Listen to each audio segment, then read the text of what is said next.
모든 사람들은 행복하기를 원합니다. 고통이나 불행을 싫어하죠. 그러나 고통 속에 살고 불행 속에 살다 보면 그 상황에 적응을 합니다. 적응을 하면서 살다 보면은 불행에 무감각해지는 경우가 있죠. 그것을 운명으로 받아들입니다. 불행과 아픔들을 그저 감수하며 살아가는 것이죠. 애굽에서 종살이했던 이스라엘 백성들이 그랬습니다. 바로는 갑질을 합니다. 유대인들을 심한 노동으로 학대하고 말도 안 되는 이유로 자식들을 죽이라 합니다. 이보다 더한 갑질이 어디 있겠어요? 처음에는 노예 생활이 힘들었습니다. 삶이 고단했고 핍박과 학대 때문에 고통받으면서 울부짖었습니다. 하나님 앞에 기도했죠. 하지만 400년이라는 시간이 지나면서 그 생활에 적응을 한 거예요. 고통과 불행을 자신들의 운명으로 받아들이고 그곳에서 만족하며 살아갑니다. 고통에 무감각해서 다 이렇게 사는 거야. 어디 가서 이런 대우를 받겠어. 풍요로운 땅에서 종으로 살지만 풍요롭잖아. 이렇게라도 먹고 살면 되지. 오히려 편안해. 이런 생각을 한다는 거예요. 이스라엘 백성들은 어느 순간부터 바로에게 속한 노예로 노예 근성을 가지고 살게 되었습니다. 그야말로 비굴한 삶이죠. 그래서 약속의 땅으로 갈 생각이나 의지를 상실한 상태에서 삶을 살아가고 있었습니다. 우리의 신앙도 그렇습니다. 세상의 삶에 살면서 분명 나쁜 것임을 알매도 불구하고 언제부턴가 그 나쁜 것을 자연스럽게 불편함을 느끼지 못하며 살아갑니다. 오히려 그렇게 사는 것을 편하다 느껴집니다. 세상의 노예가 되어서 다 이렇게 사는 거야. 그냥 살다가 가는 거지 뭐 인생 별거 있겠어. 이런 생각을 합니다. 바로 세상 노예 근성이죠. 과연 이스라엘 백성들이 바로의 노예로 살아가야 할 사람이었을까요? 과연 우리 성도들이 세상의 노예로 살아가야 할 사람들입니까? 아닙니다. 하나님께서는 모세를 통해서 바로에게 전달한 메시지가 무엇이었습니까? 내 백성 암미를 보내라. 이렇게 말씀합니다. 내 백성, 여기서 히브리어 암미입니다. 하나님은 이스라엘 백성을 암미, 내 백성이라고 분명 말씀하셨습니다. 바로의 백성이 아니라는 거예요. 하나님의 소유요, 하나님께 속한 사람이라고 분명한 소속을 우리에게 알려주셨습니다. 여러분의 소속은 어디이십니까? 바로의 백성입니까? 암미이십니까? 우리는 겉으로는 암미, 하나님의 백성이다라고 말을 하면서 속사람은 바로의 노예로 살아가고 있지 않습니까? 그런데 이스라엘 백성들은 바로 앞에서 자신들을 누구의 백성이라고 말하고 있을까요? 오늘 우리가 읽었던 15절, 16절을 보십시오. 같이 한번 읽어보겠습니다. 이스라엘 자손의 기록원들이 가서 바로에게 호소하여 이르되 왕은 어찌하여 당신의 종들에게 이같이 하시나이까? 당신의 종들에게 집을 주지 아니하고 그들이 우리에게 벽돌을 만들라 하나이다. 당신의 종들이 매를 맞아 싸우니 이는 당신의 백성의 죄니이다. 여러분 뭐라고 하고 있어요? 이스라엘 백성들이 자신들을 스스로 뭐라고 하고 있어요? 당신 바로의 종들 아닙니까? 당신의 종들입니다. 당신의 백성입니다.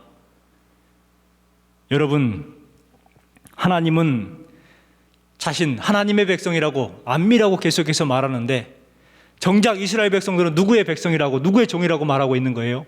바로의 종이라고 하고 있는 거예요. 바로의 백성이라고 하고 있는 거예요. 반면에 바로는 이스라엘 백성을 가리켜서 단 한 번도 내 백성, 암미라고 하지 않습니다. 자신의 백성으로 여기지 않아요. 바로가 그렇게 핍박하고 학대하고 억압해도 먹고 사는 문제 때문에 이스라엘 백성들은 노예 근성을 버리지 못합니다.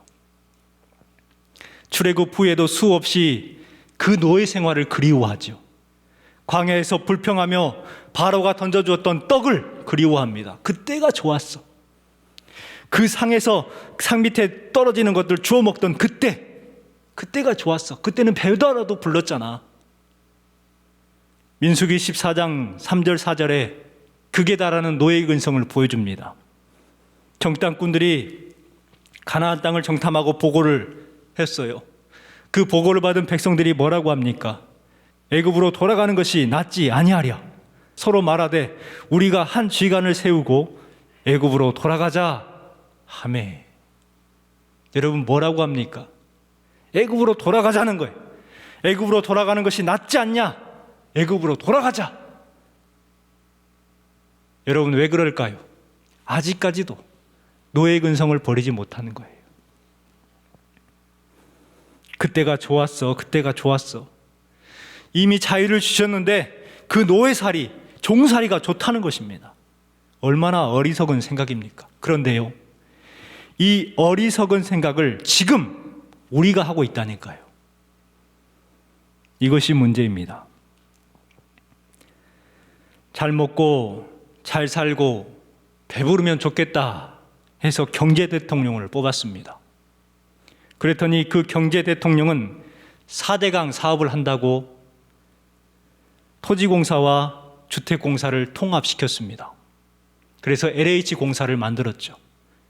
12년이 지난 뒤 LH공사는 부패 공룡이 되었습니다. 그래서 시민연말에 해체 위기에 놓여 있죠.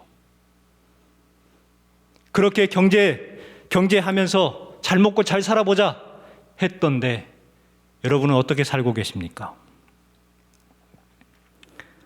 또한 과거 박정희 시대가 좋았다고 그의 딸 그분을 대통령으로 뽑았습니다.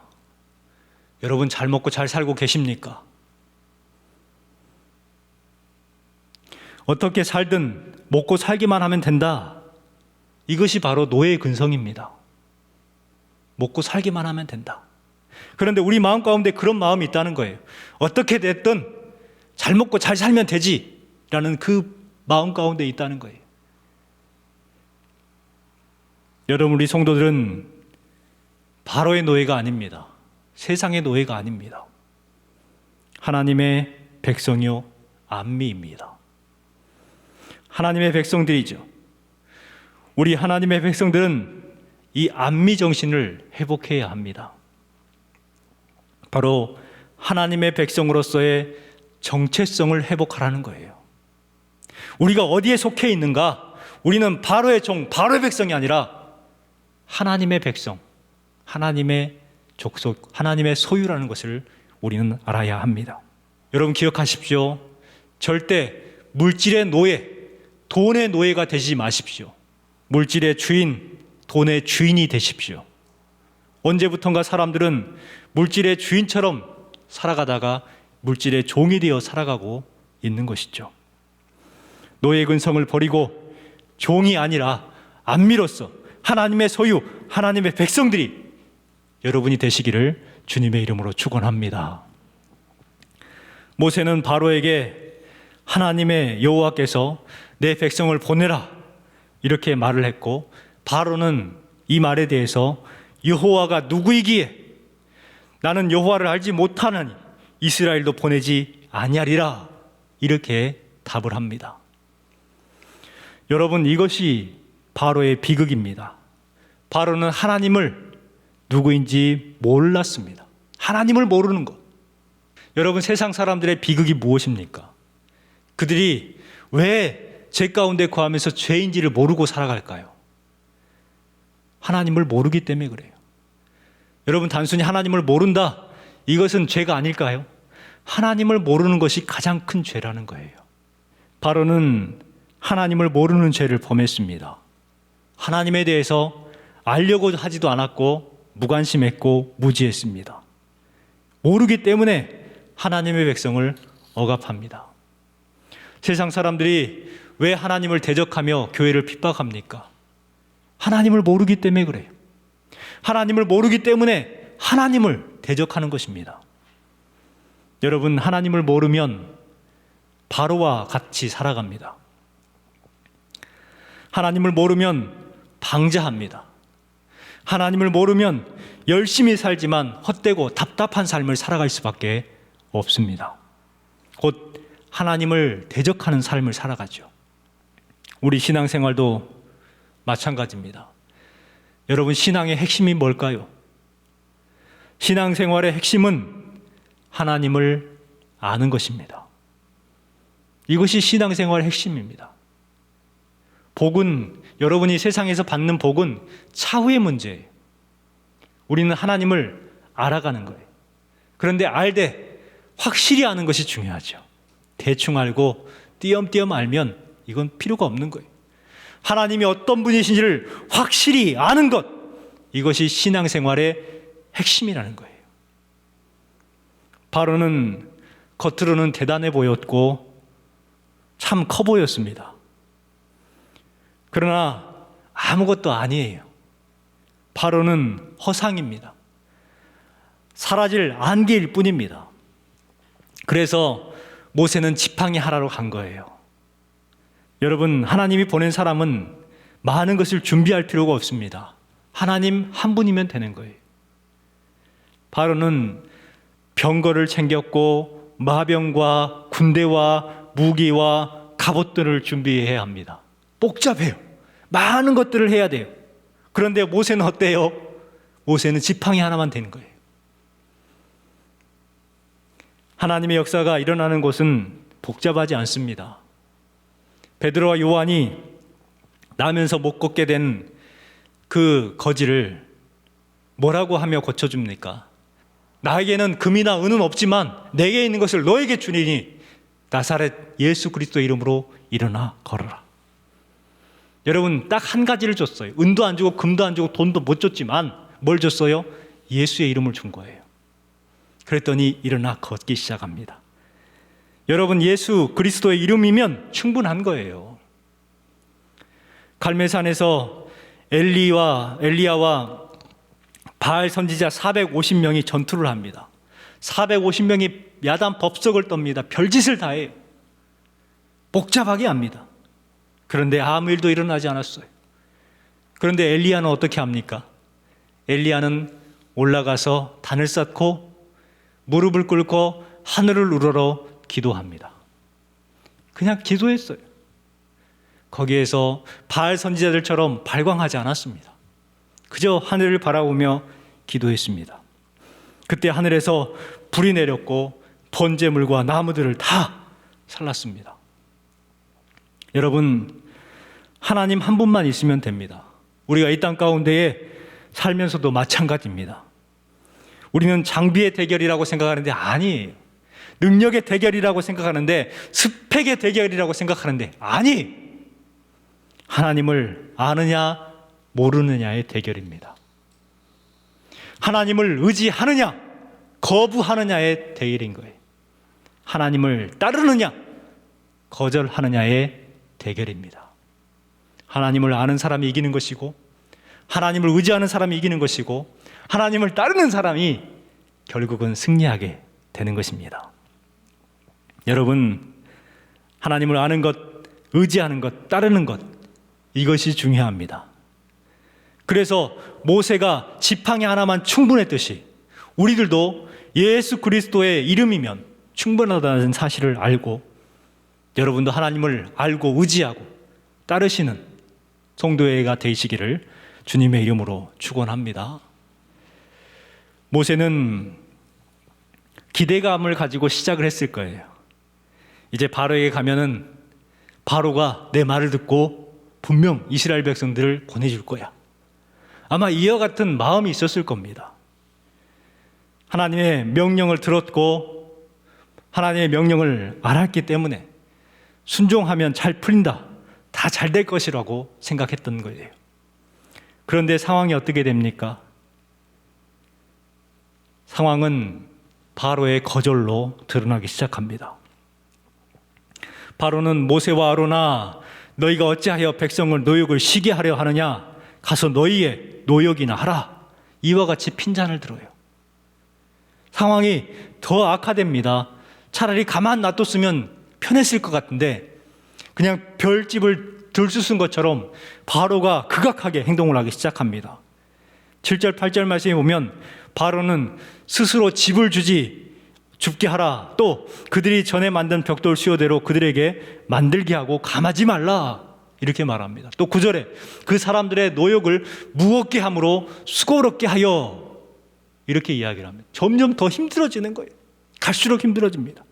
이제는 이스라엘 백성들에게 폭력을 행사하기 시작합니다. 상황이 좋아질 줄 알았는데 상황이 이전보다 더 어려워졌습니다. 출애굽은커녕 고생길만 더해졌습니다. 우리도 그렇습니다. 믿음으로 순종하고 믿음으로 살려고 작정을 했는데 은혜 받아서 예배도 잘 드리고 성도들을 섬기고 기쁜 마음을 가지고 헌신하는데 오히려 생각지도 못한 어려움이 생기는 경우가 우리는 종종 생깁니다. 왜 그럴까요? 왜 믿음으로 살아보려고 하는데 순종했는데 정작 삶은 오히려 힘들어지게 되는 것일까요? 내가 순종을 안 해서 그런 것도 아니고 내가 믿음이 부족해서 그런 것도 아니고 내가 하나님 앞에 불의를 행하거나 죄를 범한 것도 아닌데도 불구하고 이상하게 내 삶은 어려워지기 시작합니다. 왜 그럴까요? 말씀을 묵상하면서 어렸을 때 일이 생각이 났습니다. 어떤 일이냐면 제가 어렸을 때 일입니다. 시골집 마당에 단감나무가 있었습니다. 그때는 단감이 참 귀했어요. 가을이면 단감을 따먹는 재미가 있었습니다. 매년 풍성하게 열렸습니다. 그런데 언제부턴가 이 단감이 안 열리기 시작하는 겁니다. 열려도 몇 개 열리는 거예요. 그리고 감도 작고 이상하게 병든 것처럼 보였습니다. 그래서 이 나무를 베버릴까 아버지가 그러다가 어떤 분이 그랬다고 하더라고요. 그 나무에다 소를 매달라고. 아버지는 외양간에 있던 소를 끌어다가 감나무에 메어놨습니다. 몇 달 동안을 그렇게 메어놨어요. 여러분, 소가 감나무에 메어 있으니 그 감나무가 어떻게 되겠습니까? 감나무가 몸살을 하겠잖아요. 소가 뿌리로 감나무를 막 긁어버리고 또 몸으로 막 비빕니다. 그러면 감나무의 껍질은 막 벗겨지는 거예요. 그리고 집에는 온통 소의 분유물로 가득하게 되었습니다. 냄새나고. 여러분, 그 다음 해가 되었습니다. 어떻게 되었을까요? 감이 열리기 시작했는데 감이 많이 열렸어요. 여러분, 왜 그 감나무가 소 때문에 고생을 했는데 감이 많이 열렸을까? 저는 이스라엘 백성들에게 바로가 그렇게 험하게 했던 이유를 한번 생각해 보게 되었습니다. 이스라엘이라는 감나무에 바로라는 소를 메어놓은 거예요. 그러면 그 소는 당연히 이스라엘 백성들을 괴롭게 하겠죠. 뿔로 받고 비비고 온통 분유물로 가득하게 했겠죠. 하지만 그것 때문에 이스라엘 백성들이 오히려 정신을 차리는 거예요. 여러분, 우리가 하나님의 뜻대로 살아가려고 하면은 하나님께서 우리에게 가끔 우리에게도 소나 개를 묶어 놓으실 때가 있습니다. 진짜 믿음으로 살아보려고 했는데 나를 힘들게 만드는 사람이 찾아오고 시련이 닥쳐옵니다. 기도하려고 할 때에 핍박이 생기고 손해를 봅니다. 힘들게 하는 사람이 찾아옵니다. 주님의 뜻대로 살기로 했는데 어려워집니다. 여러분, 그럴 때마다 감나무에 메어놓은 소나 괴를 생각하시기 바랍니다. 왜 나에게 저렇게 힘들게 하는 소를 메어놓으셨을까? 왜 나에게 저렇게 힘들게 하는 개를 메어놓았을까? 나에게 정신을 차리게 하기 위해서, 풍성한 열매를 맺게 하기 위해서 그렇다는 것을 기억하시기 바랍니다. 일반적으로 어려움을 당하지 않으면 하나님 앞에 매달리지 않습니다. 일반적으로 어려움지 않으면 하나님을 찾지 않고 기도하지 않습니다. 문제가 쉽게 풀리면 내 자신이 잘했다고 착각을 해요. 그래서 겉으로는 하나님이 하셨습니다, 하나님이 하셨습니다 하지만 속으로는 내가 했어, 내가 했어 이러지 않습니까? 그렇기 때문에 어려움 때문에 더 기도할 수 있는 것이고, 어려움 때문에 하나님을 더욱 찾고, 어렵기 때문에 하나님을 더욱 의지하고 엎드릴 수가 있는 것입니다. 여러분 지금 살면서 여러분에게 메어진 소가 있을 겁니다. 여러분에게 묶여있는 개가 있을 수 있습니다. 그 의미를 곰곰하게 생각해 보십시오. 어렵기 때문에 더 기도하라는 뜻이요, 더욱 하나님을 찾고 의지하고 하나님 앞에 엎드리라는 뜻 아닐까요? 그럼을 통해서 더 많은 열매를 맺으라는 이유가 아닐까요? 모세가 그랬습니다. 18절 19절 말씀에 보면 바로가 더욱 화를 내면서 이스라엘 자손의 관리들을 폭행을 하고 더욱 고욕을 과중시킵니다. 이제 가서 일하라. 집은 너희에게 주지 않을지라도 너희가 벽돌은 여수히 바칠지니라. 조금도 감하지 못하리라. 바로의 말을 듣고 나오는 그 관리들은 모세와 아론이 길에 선 것을 보고 모세와 아론을 찾아가서 험한 말들을 합니다. 21절 말씀을 같이 한번 읽어볼까요? 21절입니다. 그들에게 이르되 너희가 우리를 바로의 눈과 그의 신하의 눈에 미운 것이 되게 하고 그들의 손에 칼을 주어 우리를 죽이게 하는도다. 여호와는 너희를 살피시고 판단하시기를 원하노라. 기록원들은 모세를 원망합니다. 당신들이 진정 하나님께서 보내시는 사람들 맞습니까? 그런데 왜 이렇게 어려움이 생기는 것입니까? 모세 당신들 때문에 힘들어졌다고 합니다. 그래서 여호와께서 당신들을 감찰하시고 판단하시기를 원한다고 저주합니다. 이 말이 무슨 말이냐면요, 하나님께서 당신들을 벌하기를 원하십니다, 이 말이에요. 판단하고 심판하기를 원하신다는 것이죠. 모세를 저주하고 원망합니다. 여러분, 상황이 점점 어려워졌을 때에 모세가 어떻게 합니까? 22절 말씀을 보십시오. 같이 한번 읽어보겠습니다. 22절입니다. 모세가 여호와께 돌아와서 아뢰되 주여 어찌하여 이 백성이 학대를 당하게 하셨나이까? 어찌하여 나를 보내셨나이까? 여러분, 모세가 어떻게 했어요? 여호와께 돌아와서 아뢰되라고 말합니다. 이스라엘 백성들은 모세에게 원망했고 저주했지만 모세는 그들을 원망하거나 저주하지 않았어요. 누구에게 찾아갔어요? 하나님께 엎드렸다는 거예요. 하나님께 돌아와 아뢰되. 그런데 모세도 사실 그 상황을 몰라요. 왜 이렇게 상황이 점점 어려워진지 몰라요. 그래서 뭐라고 합니까? 주여 어찌하여 이 백성을 학대당하게 하시나이까? 어찌하여 나를 보내셨나이까? 모세도 모른다니까요. 하지만 하나님 앞에 엎드렸다는 사실, 이것이 중요합니다. 여러분, 어설프게 믿는 사람은 사람과 싸웁니다. 그러나 진짜 믿는 사람은 하나님을 향해 엎드립니다. 이것이 중요합니다.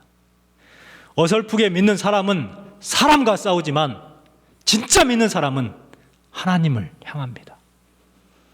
모세의 기도를 들으신 하나님께서 응답하십니다. 오늘 말씀, 핵심의 말씀 6장 1절 말씀 같이 읽어보겠습니다. 여호와께서 모세에게 이르시되 이제 내가 바로에게 하는 일을 내가 보이리라. 강한 손으로 말미암아 바로가 그들에게 보내리라. 바로가 그들을 그 땅에서 쫓아내리라. 아멘. 이 구절에 보면 이제 내가라는 단어가 매우 중요합니다. 이제 내가. 누가 기도했을 때에? 모세가 기도했을 때에 이제 내가 라고 말합니다. 모세의 기도를 들으시고 하나님께서 뭐 하시는 거예요? 이제 내가 하겠다는 거예요. 그리고 또 중요한 문장이 있죠. 강한 손으로 말미암아. 이 한 구절에 강한 손으로 말미암아 단어가 두 번이 반복이 돼요. 강한 손으로 말미암아 바로가 그들을 그의 땅에서 쫓아내리라. 여러분, 강한 손으로 말미암아 누가 움직이기 시작한다는 거예요? 바로가 움직이기 시작한다는 거예요. 여러분, 바로는 누구입니까? 하나님의 도구일 뿐이라는 거예요. 강한 손으로 말미암아 바로가 그들을 보내리라. 강한 손으로 말미암아 바로가 그들을 그의 땅에서 쫓아내리라. 오히려 바로가 하나님의 도구가 되어서 이스라엘 백성들을 출애굽시키게 된다는 것을 이야기해 줍니다. 여러분, 모세는 약하지만 하나님의 손은 강하십니다. 우리는 약하지만 하나님의 손은 강하십니다. 사람들은 사람을 향해 원망하고 비판하는 모습이지만 모세는 하나님께 돌아와 아뢰되 하나님께 쏟아 놓았습니다. 539장 후렴에 이 찬양이 있습니다. 주님께 나아가서 내 마음을 쏟아내라. 그러면 은밀히 보시는 주님께서 뭐 하신다고요? 큰 은혜를 베푸신다고 말씀하고 있는 것입니다. 혹 여러분 삶 가운데에 문제가 있고 믿음으로 살아보려고 애쓰지만 더욱 힘들어지십니까? 그렇다면 오늘 말씀을 꼭 기억하십시오. 그 힘듦 때문에 더욱 하나님을 알 수가 있고 엎드릴 수가 있는 것이고, 엎드렸을 때에 이제 내가 강한 손으로 말미암아 하나님께서는 우리에게 더 큰 은혜를 허락해 주시길 원하십니다.